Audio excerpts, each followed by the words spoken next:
Bonjour à toutes et tous. Pour profiter au mieux de cette vidéo, vous devez avoir lu auparavant les chapitres 1 à 4 du livre de l'Exode. Dans cette deuxième vidéo, nous allons voir que Dieu appelle un peuple à devenir son peuple. 70 personnes de la famille de Jacob sont descendues en Égypte à la demande de Joseph à cause d'une famine qui sévit en Canaan.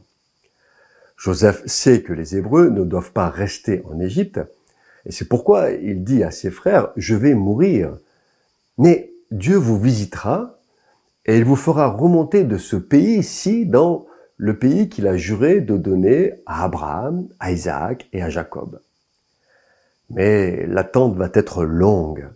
Et en fait, il demeure 430 ans en Égypte. Probablement, Dieu ne souhaitait pas qu'il reste si longtemps dans ce pays idolâtre, véritable danger pour eux. Il savait qu'il risquait par habitude et facilité de s'intégrer à la culture locale, se prosterner devant des idoles, les dieux de l'Égypte, jusqu'à oublier le nom de l'Éternel et l'alliance passée avec Abraham. C'est d'ailleurs ce que rappelle le prophète Ézéchiel lorsqu'il dit « Je me suis fait connaître à eux dans le pays d'Égypte en disant « Je suis l'Éternel votre Dieu ». En ce jour-là, dit l'Éternel, j'ai levé ma main vers eux pour les faire passer du pays d'Égypte dans un pays que j'avais cherché pour eux, le plus beau de tous les pays. Je leur dis, rejetez chacun les abominations qui attirent vos regards et ne vous souillez pas avec les idoles de l'Égypte.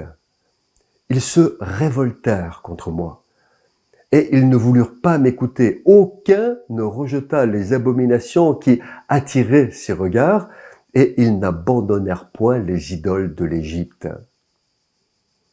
Il semble donc, d'après ce que nous lisons, que l'Éternel aurait souhaité les faire sortir du pays d'Égypte avant qu'ils y soient esclaves. Ils n'ont pas voulu. Leur regard était attiré par les idoles du pays dans lequel ils se sont assimilés et où, à cette époque, ils vivent confortablement, allant jusqu'à se révolter contre Dieu. Ils ne veulent pas abandonner les dieux d'Égypte, et effectivement, les Hébreux vivent depuis tellement longtemps en Égypte que Dieu doit à nouveau se faire connaître à eux. Ils ont oublié le Dieu de Jacob. Cela nous fait penser au danger du confort, de l'abondance, des distractions qui détournent les regards d'un Dieu qui demande des efforts et de la discipline. La sainteté est exigeante, mais sans la sainteté, personne ne verra le Seigneur. Le confort de l'Égypte, c'est aussi le danger auquel l'homme du XXIe siècle est exposé. Trop d'abondance, trop de distractions, trop de confusion entre ce qui est bien et ce qui est mal. Le diable y est à l'œuvre comme il l'était déjà en Égypte. Bien après la mort de Joseph, un nouveau pharaon d'Égypte est au pouvoir. De peur que les Hébreux ne se joignent à ses ennemis, il imagine une stratégie pour stopper leur accroissement. Il réduit les enfants d'Israël à la servitude et les accable de lourds travaux, mais sa stratégie échoue. Alors il fait une autre tentative en imposant aux sages-femmes de ne laisser vivre que les nouveau-nés filles des Hébreux. Mais là encore, il échoue. Alors, en colère, il convoque 2 des sages-femmes qui ne craignent pas le Pharaon, qui pourtant pouvaient les condamner à mort. Mais elles ont choisi d'obéir à Dieu plutôt qu'au roi, même au péril de leur vie. Le pharaon d'Égypte est inspiré par le diable. Il est l'image du monde qui, manipulé par Satan, cherche par tous les moyens à s'opposer à la croissance de l'Église de Jésus-Christ. Il utilise la peur, l'orgueil, l'ambition, l'intérêt personnel et la menace pour détourner les hommes de la foi et du salut. Le disciple de Jésus, à l'image de ces sages-femmes, ne se laisse pas impressionner. Il choisit d'obéir à Dieu plutôt qu'aux hommes, quel que soit le prix à payer, parce que l'obéissance vaut mieux que les sacrifices. Mais Dieu est fidèle avec ceux qui l'aiment. Il bénit les 2 sages-femmes qui ont obéi et résisté au mal, et il fait du bien à leur maison. Dieu n'est pas ingrat pour oublier ceux qui le servent fidèlement. Ils reçoivent pour prix de leur travail une récompense déjà sur la terre, et aussi la vie éternelle. Mais Pharaon ne désarme pas. Si la séduction, la convoitise, les soucis de la vie, la peur ne suffisent pas à détourner les hommes des plans de Dieu, il utilise une autre stratégie, la persécution et la mort. Il ordonne à tout son peuple d'Égypte de jeter dans le fleuve tous les nouveau-nés mâles des Hébreux. Mais une fois encore, une femme courageuse désobéit à Pharaon, Jochébed. Jochébed a déjà 2 enfants, Myriam et Aaron. Lorsqu'elle met au monde Moïse, son cœur de mère décide de le sauver car il est beau aux yeux de Dieu. Elle brave l'ordre de Pharaon au péril de sa vie et de sa famille. Elle cache l'enfant et s'en remet à Dieu en le déposant dans une caisse en bois qu'elle confie au fleuve. Dieu valide le choix de Jochébed et prend soin du bébé. Dans les moments les plus douloureux de l'histoire d'Israël et même en pleine idolâtrie, il y a toujours eu des femmes et des hommes qui dans les pires moments restent fidèles au Dieu de Jacob pour garder la flamme du témoignage et de l'appartenance au Dieu unique. Les femmes dont nous venons de parler étaient de cette trempe-là. L'enfant de Jochébed est recueilli par la fille de Pharaon qui l'adopte et lui donne le nom de Moïse qui signifie « sauver des eaux ». Non seulement Jochébed croit en Dieu, mais elle agit en accord avec ses convictions. C'est ce que nous appelons les actes de la foi. Si nous reprenons la liste des héros de la foi présentés par l'Épître aux Hébreux au chapitre 11, nous constatons que ce qui les rend remarquables, ces héros, c'est qu'ils ont eu une foi agissante, étant convaincus que l'Éternel est juste et puissant pour accomplir ses promesses. Si la foi ne se traduit pas en actes, si elle ne se résume qu'à un chapelet de mots convenus et bien rodés, alors on peut dire, sans se tromper, que cette foi-là est vaine. Elle n'est qu'une illusion trompeuse, dont l'apôtre Jacques dit dans son épître que la foi sans les œuvres est morte. La foi sans les œuvres et sans les actes de la foi ne peut pas sauver. Par son geste de foi, Jochébed sauve son enfant, qu'elle va même allaiter jusqu'à ce qu'il soit sevré. Le temps passe. Moïse a 40 ans, prince d'Égypte, élevé à la cour de Pharaon, il est totalement immergé dans la société dans laquelle il vit. Instruit dans les sciences du monde d'alors, il vit dans le luxe et la facilité. Et pourtant, digne héritier des patriarches, il sent qu'il a quelque chose en commun avec les Hébreux. L'amour de Moïse pour ses frères le porte d'abord non pas à servir, mais à régenter, ce qui est bien en accord avec le caractère et les habitudes que devait avoir un homme élevé comme prince d'Égypte. Il prend à cœur la cause du peuple de Dieu, ce qui le conduit à tuer un Égyptien. Mais les Hébreux se méfient de cet Égyptien qui prend leur défense. Il comprend alors qu'il s'est inutilement compromis pour eux parce qu'ils ne sont pas prêts à le recevoir comme sauveur. Mais Moïse, lui non plus, n'est pas prêt.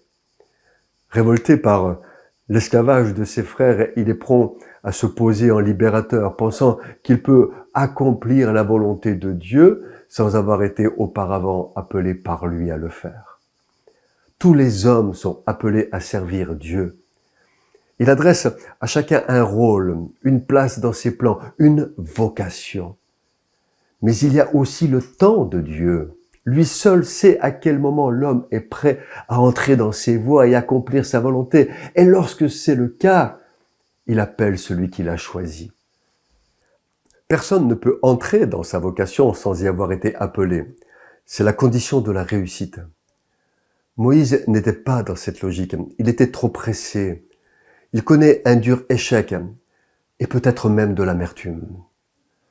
Son meurtre découvert, il s'enfuit par le chemin du désert en direction de Madian, au pied du mont Sinaï.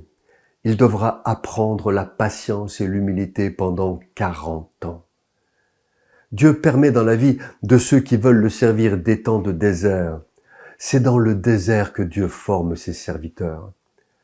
Le désert peut prendre de multiples formes et peut être plus ou moins long, mais il est incontournable. C'est là que s'apprennent l'obéissance, la persévérance, la fidélité, la résistance au découragement et aux contrariétés et même la frustration. C'est là que s'acquiert la maturité spirituelle afin de devenir un homme fait. C'est le chemin que doit faire Moïse.